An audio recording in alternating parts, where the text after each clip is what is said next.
உம்மை என் தாயின் வீட்டுக்கு அழைத்து கொண்டு போவேன். உன்னத பாட்டு 8ஆம் அதிகாரம் 2ஆம் வசனம். நான் உம்மை கூட்டிக் கொண்டு என் தாயின் வீட்டுக்கு அழைத்து கொண்டு போவேன். நீர் என்னை போதிப்பீர்.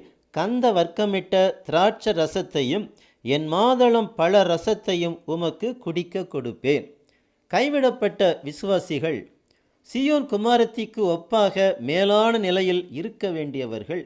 தங்கள் மாம்சத்தின்படி நடந்து தேவனுடைய சித்தத்தை தவறவிட்டு புகழுக்காக, தங்கள் மேன்மைக்காக, உலக ஆசீர்வாதத்திற்காக தேவனுடைய பரிசுத்தவான்கள் அல்லாத வேறொரு வீடாகிய சபையில் ஐக்கியம் கொண்டு ஆவிக்குரிய தன்மையை இழந்து போலியான ஆவிக்குரிய தன்மையை தரித்து கொண்டு விட்டார்கள். சீயோன் குமாரத்திக்கு ஒப்பான மேன்மையான ஆவிக்குரிய ஜீவியம் செய்தவர்கள் இயேசு கிறிஸ்துவின் வருகையில் மறுரூபமாக்கப்பட்டு எடுத்து கொள்ளப்பட்டார்கள் என்பதை உன்னதப்பட்ட 6ஆம் அதிகாரம் 12ஆம் வசனத்தின் மூலமாக 697ஆம் செய்தியில் தியானித்தோம்.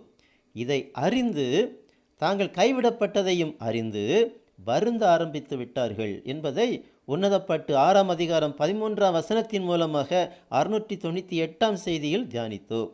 இதற்கெல்லாம் காரணம் அதாவது கைவிடப்பட்ட விசுவாசிகள் தாங்கள் கிறிஸ்துவிடம் உண்மையான அன்பை செலுத்த தவறவிட்டதினால் அவரை குறித்து அறிவிக்க, தங்கள் கிரியைகள் மூலமாக சாட்சியின் ஜீவியம் செய்ய வெட்கப்பட்டு உலகத்துக்கு ஒத்த வேஷம் தரித்து கொண்டார்கள் என்பதை உன்னதப்பட்டு 8ஆம் அதிகாரம் 1ஆம் வசனத்தின் மூலமாக 718ஆம் செய்தியில் தியானித்தோம். இதையெல்லாம் அறிந்திருந்தேனானால் நான் உம்மை என் தாயின் வீட்டுக்கு அழைத்து கொண்டு போவேன் என்று சொல்லுகிறாள். அதாவது தாயின் வீடு என்பது 1 கொரிந்தியர் 4ஆம் அதிகாரம் 15ஆம் வசனம் சொல்லுகிறபடி சுவிசேஷத்தினால் பெற்றெடுக்கப்பட்ட, மறுபடியும் பிறந்த அனுபவம் உள்ள இரட்சிக்கப்பட்ட பரிசுத்தவான்கள் கூடும் இடத்தை குறிப்பிடுகிறது. இரட்சிக்கப்படுகிறவர்களை கர்த்தர் அனுதினமும் சபையிலே சேர்த்து கொண்டு வந்தார் என்று அப்போஸ்தலர் 2ஆம் அதிகாரம் 47ஆம் வசனத்தில் வாசிக்கிறோம். 1 தெசலோனிக்கர் 2ஆம் அதிகாரம் 7 மற்றும் 8ஆம் வசனங்கள் சொல்லுகின்றன. உங்களிடத்தில் பட்சமாய் நடந்து கொண்டோம். பால் கொடுக்கிற தாயானவள் தன் பிள்ளைகளை காப்பாற்றுகிறது போல நாங்கள் உங்கள் மேல் வாஞ்சையாயிருந்து தேவனுடைய சுவிசேஷத்தை உங்களுக்கு கொடுத்ததுமல்லாமல் நீங்கள் எங்களுக்கு பிரியமானவர்களானபடியினாலே எங்கள் ஜீவனையும் உங்களுக்கு கொடுக்க மனதாயிருந்தோம். இப்படிப்பட்ட இடத்தையே என் தாயின் வீடு என்று சொல்லுகிறாள்.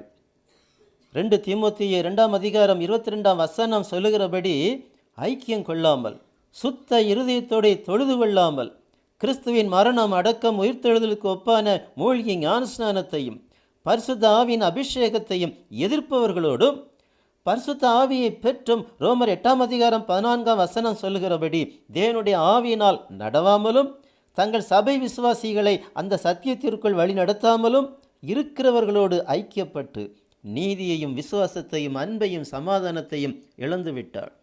இப்பொழுது தாங்கள் கைவிடப்பட்டதை அறிந்தவுடன், ஐயோ, இதை அறிந்திருந்தேனானால் என் நேசர் இயேசு கிறிஸ்துவோடு கூட பரிசுத்தவான்களின் தேவனுடைய வீட்டிற்கு சென்றிருப்பேனே, நீர் என்னை போதிப்பீர் என்கிறாள். அதாவது அப்படிப்பட்ட பரிசுத்தவான்களின் வீடாகிய சபையில் நல்ல போதனைகள் கிடைத்திருக்குமே, அதையெல்லாம் இப்பொழுது இழந்து போய் கைவிடப்பட்ட நிலையில் இருக்கிறேனே என்று அங்கலாய்க்கிறாள்.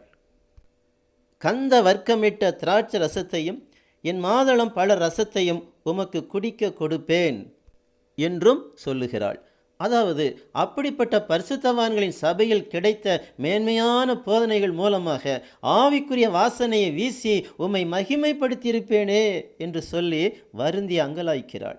இப்படி ஒரு நிலைமை ஆவிக்குரியவர்கள் என்று எண்ணிக்கொண்டு இருப்பவர்களுக்கு வராதபடிக்கு எச்சரிக்கையாக இருந்து நம்மை போன்று ஆவிக்குரிய நிலையில் இருக்கும் மற்றவர்களுக்காகவும் ஜெபிப்போம்.